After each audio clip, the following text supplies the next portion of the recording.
பன்னிரு ஆழ்வார்கள். திருப்பாணாழ்வார். ஆன்மீக உறவுகளே, பன்னிரு ஆழ்வார்கள் வரிசையில் கடைசி ஆழ்வாராக 12வது ஆழ்வாராக வருபவர் திருப்பாணாழ்வார். இவரின் வரலாற்றை இன்று காண்போமா? இறைவன் மிக பெரியவன், பாகுபாடற்றவன் என்பதை மனித குலத்திற்கு உணர்த்த செய்த திருவிளையாடல்களில் ஒன்றுதான் இந்த திருப்பாணாழ்வாரின் வரலாறு. இறைவன் ரொம்ப பெரியவன், அவன் பாகுபாடற்றவன், ஜாதி மதம் பார்க்காதவன் அர்த்தம். மனித குலத்திற்கு இதை உணர்த்துவதற்காக அவர்கள் செய்த திருவிளையாடல்களில் ஒன்றுதான் இந்த திருப்பாணாழ்வாரின் வரலாறு. அந்த திருப்பாணாழ்வாரின் வரலாற்றை இன்று காண்போமா? அவர் பெயர் திருப்பாணாழ்வார். காலம் 8ஆம் நூற்றாண்டு,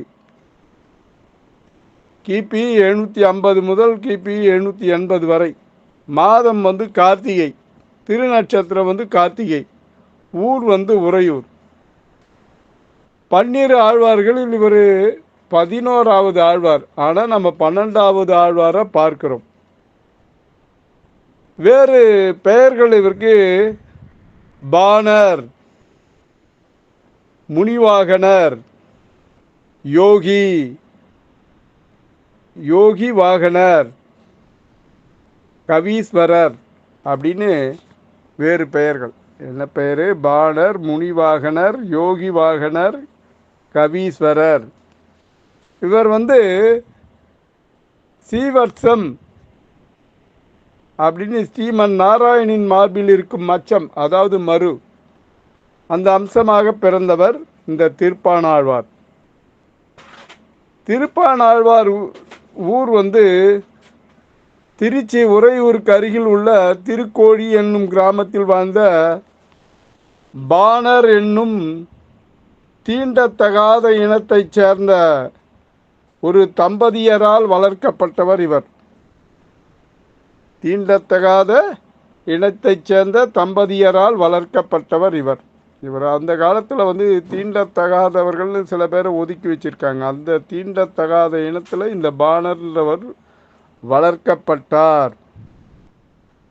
இப்போ இந்த காலத்திலலாம் தீண்டத்தகாதவர்கள் யாரும் இல்லை. மனித ஜாதி அனைத்தும் சமம், ஒன்றே குலம் ஒருவனே தேவன்ற மாதிரி மாறிடுச்சு. அப்படியும் சில இடத்துங்களில் இந்த ஜாதி பிரச்சனை ஒழியவே இல்லை. இந்த பாணர் என்னும் தீண்டத்தகாத இனத்தைச் சேர்ந்த தம்பதியரால் வளர்க்கப்பட்டவர் இந்த பாணர். இவருடைய பெயர் தெரியவில்லை. பாணர் என்பவர்கள் பான் எனும் இசைக்கருவியால் இறைவனையும் மன்னனையும் பற்றி இனிமையான பாடல்களை பாடி கேட்போர் அனைவரையும் அகிலம் மறக்க செய்பவர்கள். அப்படிப்பட்ட ஒரு பாணர் எப்படி ஆழ்வார் ஆனார் என்பதே இந்த கதை. திவ்ய தேசங்களில் தலையாயதாக விளங்கும் திருவரங்கம் காவிரி தாயின் கரையில் உள்ளது என்பது உறவுகள் அனைவருக்கும் அறிந்ததே. திருவரங்கம் காவிரி தாயின் கரையில் உள்ளது. திருப்பாணாழ்வார் வாழ்ந்த காலத்தில் காவிரியின் மறுகரைக்கு, அதாவது அரங்கன் அருள்பாலிக்கும் திருத்தலத்திற்கு பாணர் இனத்தைச் சேர்ந்தவர்கள் வர அனுமதி இல்லை. அப்போ அந்த தலத்திற்கு அந்த பாணர் இனத்தில் இருக்கவங்க யாரும் அந்த தலத்திற்குள் நுழையக்கூடாது என்று ஒரு விதி இருந்தது, கட்டளை இருந்தது.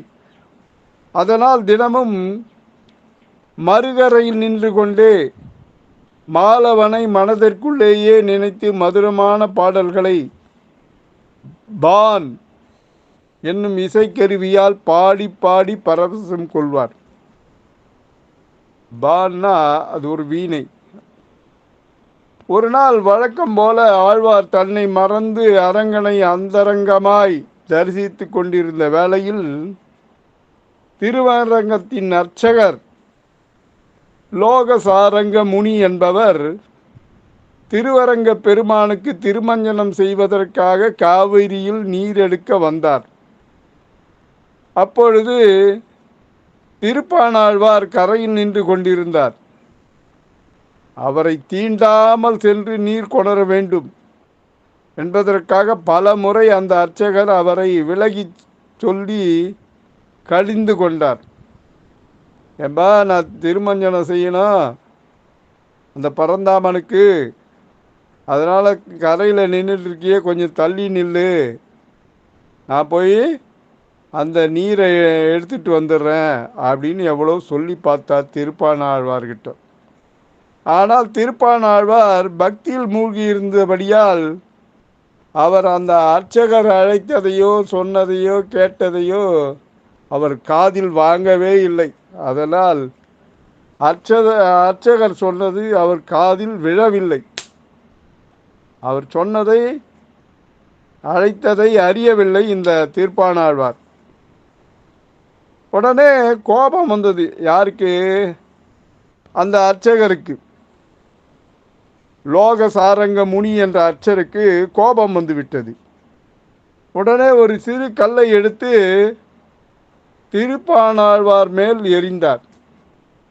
கல்லை தூக்கி போட்டார். பாணர் நெற்றியில் அது பட்டு ரத்தம் வழிந்தது. ஒரு தூக்கி போட்டவர் கை கால் மேலே போல நெற்றியில் போட்டார். தள்ளி போப்பா தள்ளி போப்பான்னு சொன்னால் கூட கேட்கலையே. சரி, கல்லை தூக்கி அடித்தா மேலே பட்டுதுன்னா ஒதுங்குவார், நம்ம போய் தண்ணி எடுத்தாந்துடலாம் அப்படின்னு சொல்லிட்டு கல்லை தூக்கி மேலே போடுறார். அந்த கல் என்ன பண்ணுச்சு, நெத்தியில் போய் பட்டு ரத்தம் வழிந்தது.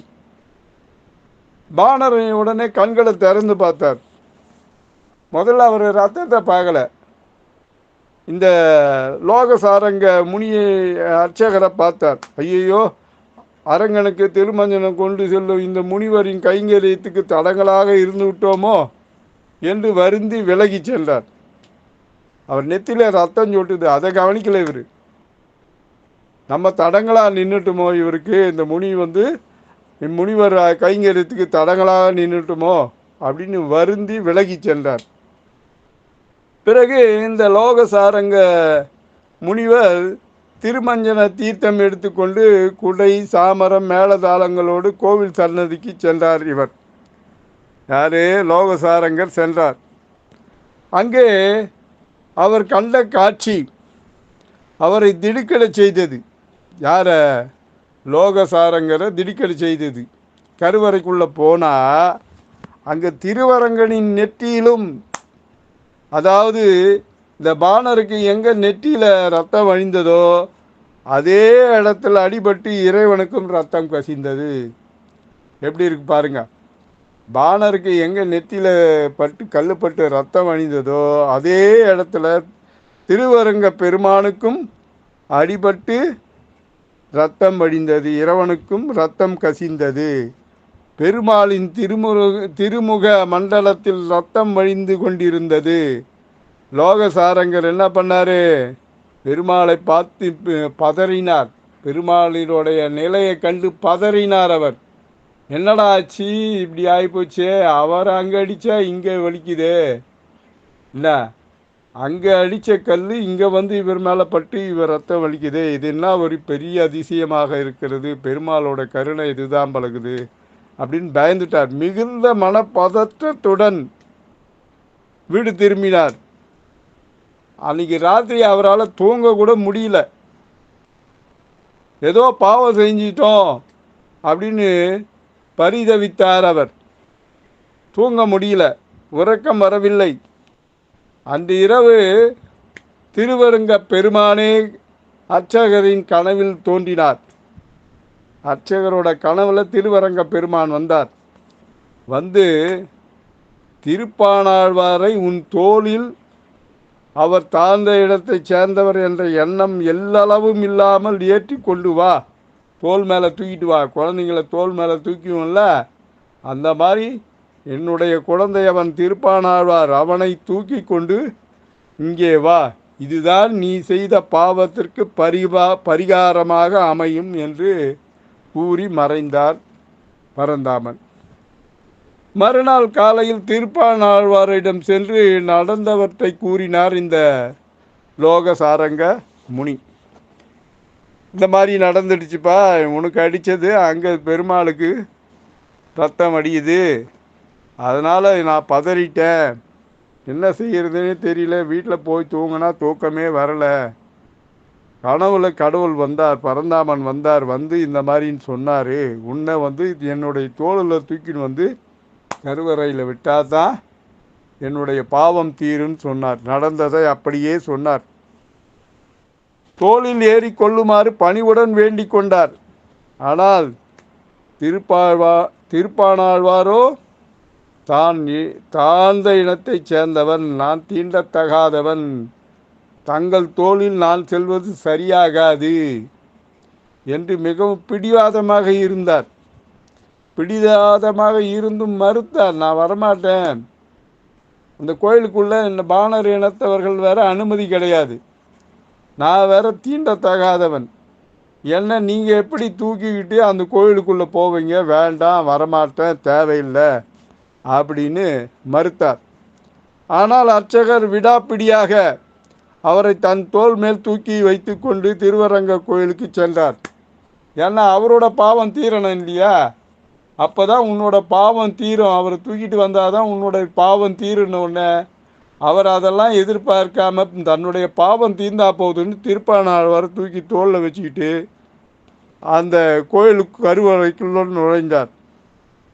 இதை ஊர் மக்கள் பார்த்து அனைவரும் அதிசயித்தனர். என்னடா இது, ஒரு ராம்நாள் வந்து ஒரு பாணர் இனத்தை சேர்ந்தவரை தோளில் தூக்கிட்டு போகிறாரு அப்படின்னு பார்த்து வேந்து போனார்கள். கோயில் கருவறைக்குள் நுழைந்ததும் தன் தோளில் இருந்த ஆழ்வாரை கீழே இறக்கி விட்டு அர்ச்சகர் ஒரு ஓரமாக பணிவாக நின்று நடப்பதையெல்லாம் கவனித்தார். கோயிலில் முதல் முறையாக கால் வைத்த திருப்பாணாழ்வார் கருவறையில் அவர் முதலில் கண்டது இறைவனின் திருப்பாதம்தான். அவர் படிப்படியாக இறைவனின் திருவடி முதல் திருமுடி வரை ஒவ்வொன்றாக கண்குளிர தரிசித்தார் அவர். ஏன்னா அது வரைக்கும் அவர் கோயிலுக்குள்ளே போயிட்டு அந்த பரந்தாமனை பார்த்ததே கிடையாது. அப்படி பார்க்கிற பட்சத்தில் ஒரு மெய் சிலிர்க்கும் அல்லவா. நமக்கே திடீர்னு ஒரு கருவறையில் இருக்க ஒரு பெருமாளை பார்க்குறேன்னா உடம்பு முழுக்க புல்லரிக்கும். அது எங்கே இருந்து வருன்னே தெரியாது, எப்படி பார்க்கணுன்னே தெரியாது. முதல்ல பாதத்தை தான் பார்ப்போம், பாதத்தைன்னு பார்த்துக்கிட்டே வந்து தலைமுடியை பார்ப்போம். அப்படி தான் அவரும் செய்தார். அவர் கண்குளிர திருமுடி வரை கவனித்தார்.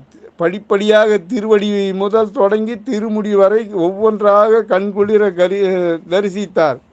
அத்துடன் அவர் நின்றுவிடவில்லை. தன் கண்ணால் கண்டு உயிருருக அனுபவித்த இன்பத்தை 10 பாசுரங்களில் இறைவனின் திருவடி, தூய ஆடை, உந்தி, தொப்புள், திருமார்பு, கண்டம்னா கழுத்து, உந்தினா தொப்புள், திருமார்பு, கண்டம், பவளவாய், கமல கண்கள், திருமேனி உள்பட பெருமாளை பற்றிய ஒவ்வொரு அழகையும் அமலநாதிப்பிரான் என்று துவக்கத்தில் வைத்து பாடி பரவசமடைந்தார். அமலநாதிப்பிரான் ஒவ்வொரு பாசுரத்திலும் பெருமாளின் ஓர் அங்கத்தின் அழகை வர்ணிக்கிறார். அந்த 10 பாசுரம், இந்த 10 பாசுரத்தில் ஒவ்வொரு பாகத்தையும் தனித்தனியாக வர்ணிக்கிறார். இவர் இறைவனை கண்ட பொழுதிலேயே தன் உருக உயிர் கசிய இறைவனின் பேரருளையும் புறத்தோற்ற அழகையும் கண்டு பாடிய பாடல்களே அமலநாதி பிரான் ஆகும். இந்த அமலநாதி பிரான் அமுத திரட்டில் 1006ஆம் திரட்டாக உள்ளது. அந்த பாட்டு என்னன்னா, கொண்டல் வண்ணனை கோவலனாய் வெண்ணெய் உண்ட வாயன் என் உள்ளம் கவர்ந்தானை, அண்டர்கோன் அணி அரங்கன் என் அமுதினை கண்ட கண்கள் மற்ற ஒன்றினை காணாவே அப்படின்றார். மேகத்தை போன்ற நிறத்தையும் குணத்தையும் உடையவனும் இடையர் குலத்தில் தோன்றி வெண்ணையை திருடி உண்ட திருவாயுடன் இருப்பவனும் என் உள்ளத்தை கவர்ந்தவனும் நித்திய சூரியர்களுக்கு தலைவனும் திருவரங்கத்தில் சயனித்திருப்பவனும் எனக்கு ஆறாவதுமான பெரிய பெருமாளை கண்ட கண்கள் இனி வேறொன்றை காணாது. அதுதான் அந்த பாடல். கொண்டல் வண்ணனை கோவலனாய் வெண்ணை உண்ட வாயன் என் உள்ளம் கவர்ந்தானை அண்டர்கோன் அணி அரங்கன் என் அமுதினை கண்ட கண்கள் மற்ற ஒன்றினை காணாவோ அப்படின்றார்.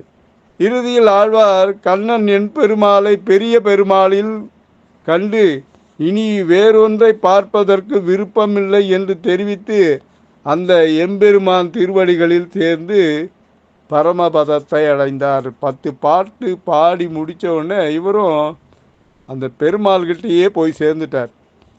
பரமபதத்தை அடைகிறார். திருப்பாணாழ்வார் வாழியவே, அவர் நாம் வாழியவே, 12 ஆழ்வார்கள் திருவடிகளே சரணம்.